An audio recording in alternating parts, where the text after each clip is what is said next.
Well, good evening as we begin another day. Today is January the 12th, and it's been a cold, cold day, blistery day, and I'm sitting here enjoying a cup of hot chocolate as I'm getting ready to call this one a day. But we're recording for January the 12th, and we continue our journey with Jacob as he returns to his homeland. Laban has returned to his home, and now Jacob has to worry about Esau. Would time heal? Jacob was a different man, but was Esau? Had the years softened his hatred for his brother? But just prior to that dreaded face-to-face meeting with Esau, Jacob planned to spend a night alone. He'd moved his family and all his possessions across the Jabbok River and stayed in the camp alone. In the loneliness of the evening, God appeared before Jacob. In not really understanding all of this, but it says that Jacob wrestles with God all night. Though the night was long and hard, Jacob's faith in God's promise was that of what was to come, and it was not going to be shaken. Nor did his prayers cease during the evening. But just before dawn, the battle was over, and God changed Jacob's name to Israel, because he had fought with God and man and won. And Israel means God fights. Do you remember a time in your life where you struggled with God?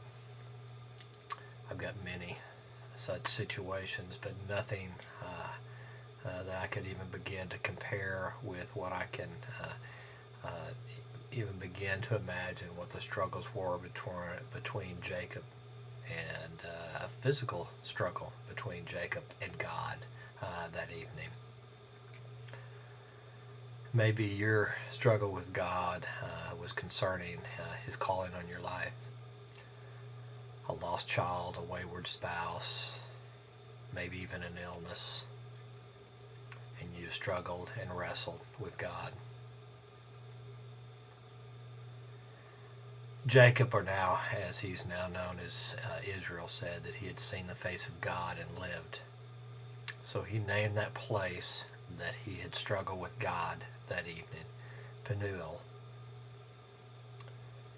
After wrestling all night, Jacob asked God his name, and I think it's interesting at that point, God did not respond. He continued to just lead Jacob on. And it wasn't until God had brought Jacob back to Bethel. And if you remember, Bethel is the place that God first spoke and made his covenant to Jacob. That's the place where Jacob had had his dream about the ladder and the angels ascending and descending and God standing at the top of the ladder. And it was at this place, after all of those years, that God declares his name to Jacob as El Shaddai, God Almighty. God uses all his powers to convince us that he is God Almighty, and he can be trusted to lead us. God promises goodness for our tomorrows, regardless what realities we are living through today. When facing the Esau's or Laban's in our life, we need to remember that El Shaddai, or God Almighty, is on our side.